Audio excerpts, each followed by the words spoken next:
Olá amigos, boa tarde e noite a todos. Bem-vindos a esse momento de Maria, a esse nosso encontro de oração, de reflexão, uma ilha de paz num mundo tão conturbado. Começando a nossa semana, que Jesus abençoe a todos nós. Começando sempre com a leitura de uma parte do Evangelho segundo o Espiritismo, que foi codificado por Allan Kardec. Que ele também, Allan Kardec, nos ajude a entender um pouco mais das lições evangélicas e de nós mesmos.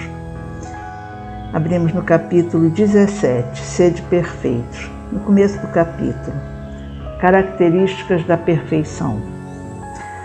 Amai aos vossos inimigos, fazei o bem àqueles que vos odeiam e orai por aqueles que vos perseguem e vos caluniam. Pois se amais apenas àqueles que vos amam, que recompensa tereis? Os publicanos também não fazem isso? E se apenas saudardes aos vossos irmãos, o que fazeis mais do que os outros? Os pagãos não fazem o mesmo? Sede, pois, perfeitos, como o vosso Pai Celestial é perfeito. Mateus, capítulo 5, versículos 44, 46 a 48. E no item 2 é Kardec quem nos esclarece. Deus possui a perfeição infinita em todas as coisas. Assim, esse ensinamento moral, sede perfeitos como o vosso Pai Celestial é perfeito, tomado ao pé da letra, dá a entender a possibilidade de se atingir a perfeição absoluta.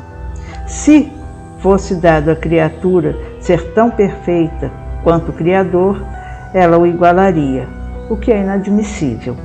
Mas os homens aos quais Jesus se dirigia não teriam compreendido essa questão. Por isso, ele se limitou a apresentar-lhes um modelo e dizer que se esforçassem para atingi-lo.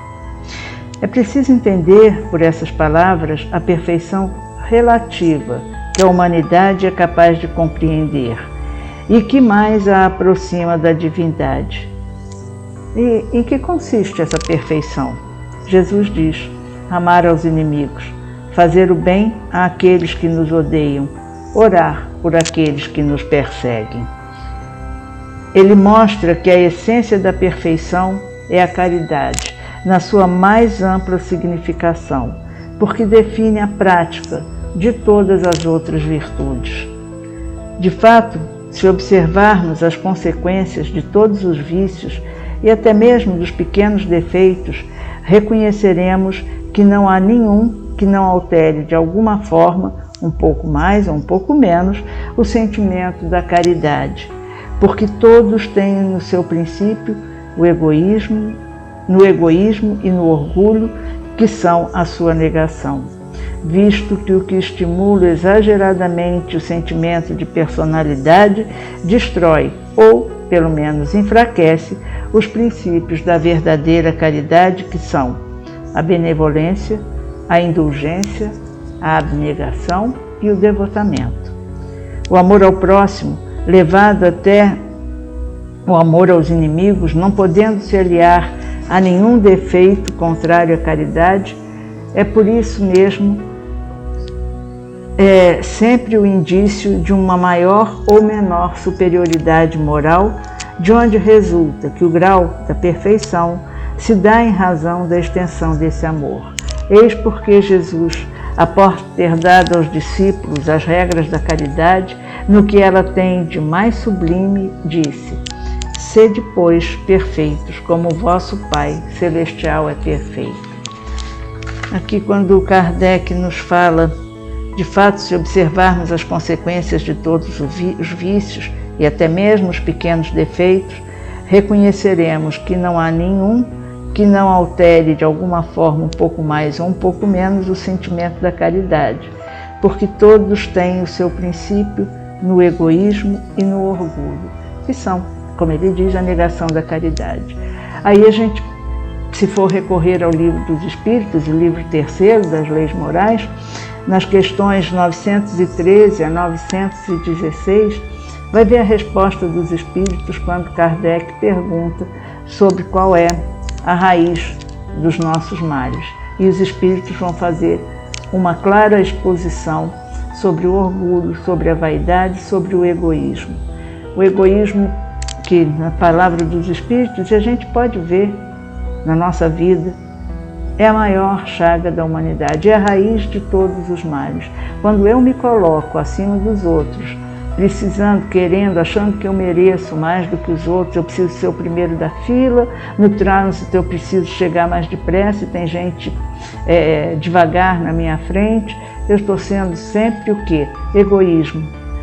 A gente às vezes tem umas visões um pouco obscuras sobre o que realmente seja o egoísmo. E a nossa vaidade e o nosso orgulho, gêmeos, né, do orgulho, nos levam muitas vezes a isso. Eu não sou tão assim, eu faço a caridade, eu faço o bem.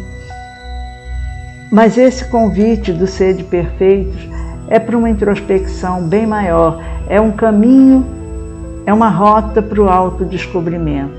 Achar em mim, no meu dia a dia, o meu egoísmo, o meu orgulho, porque todos nós temos, porque isso faz parte de espíritos que vivem ainda num mundo de provas e expiações. Então, se nós queremos, de fato, caminhar com firmeza rumo a um mundo regenerado, precisamos muito aproveitar esse momento tão difícil que o nosso mundo atravessa, que o nosso país também atravessa, onde as divergências, as discussões falam mais alto muitas vezes do que as vozes verdadeiras da caridade, do amor e da fraternidade. Então não vamos perder essa oportunidade de pôr em prática esse ensinamento. Primeiro, precisamos olhar para nós mesmos, fazermos uma introspecção e reconhecermos onde esse nosso orgulho, onde o nosso egoísmo mais se manifestam, para então podendo, conhecendo isso, irmos pouco a pouco nos habilitando a um passo mais a caminho de sermos perfeitos naquilo que é possível a um ser humano ser perfeito. O ser perfeito é dar de si o melhor que tem capacidade para dar. Pensemos nisso e graças a Deus. Boa noite, noite, tarde. Alguém ouviu um sino? Não? Então foram os sinos do seu coração. Lembrando a você que está na hora de Maria, 18 horas, hora que nosso coração pulsa mais forte, que a mãe vem à nossa lembrança, que lembramos o quanto que ela passou para trazer Jesus à Terra, para nos redimir, para nos salvar, para nos ensinar, só trazendo alegrias e paz.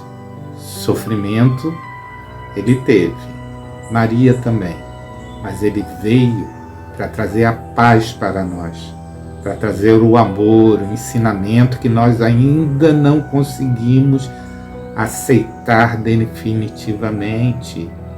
Mas temos que lembrar que é o amor que ele veio pregar. É o amor que ele veio espalhar sobre a terra. Foi o amor que trouxe ele aqui. O amor por nós, por todos nós que aqui habitamos.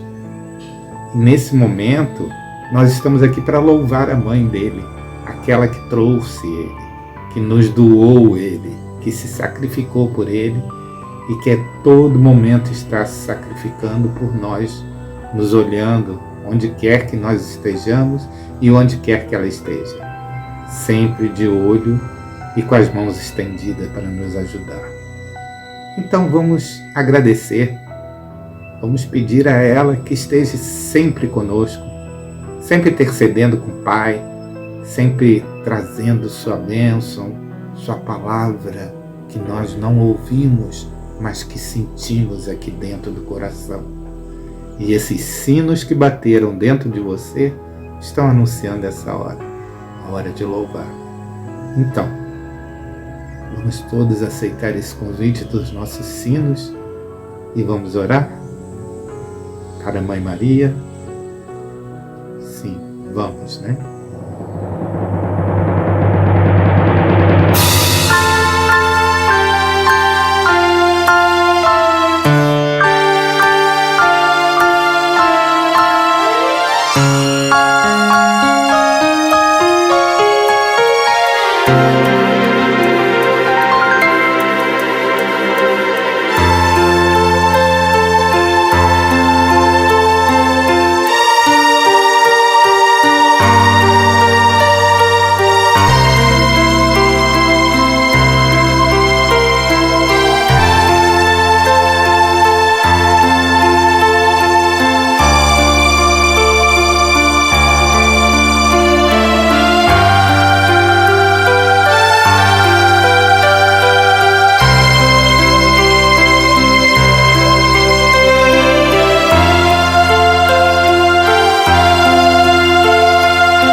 cheia de graça, o Senhor é convosco. Bendita sois vós entre as mulheres, e bendito é o fruto do vosso ventre, Jesus. Santa Maria, Mãe de Jesus, rogai por nós, pecadores, agora e na hora do nosso desenlace, que assim seja. Pai nosso, que estais no céu, santificado seja o vosso nome. Venha a nós o vosso reino, seja feita a vossa vontade, assim na terra como no céu. O pão nosso de cada dia nos dai hoje. Perdoai nossas ofensas, assim como nós perdoamos aqueles que nos têm ofendido. Não nos deixeis cair em tentação, mas livrai-nos do mal, que assim seja. Paz e bem, paz e luz, paz, muita paz.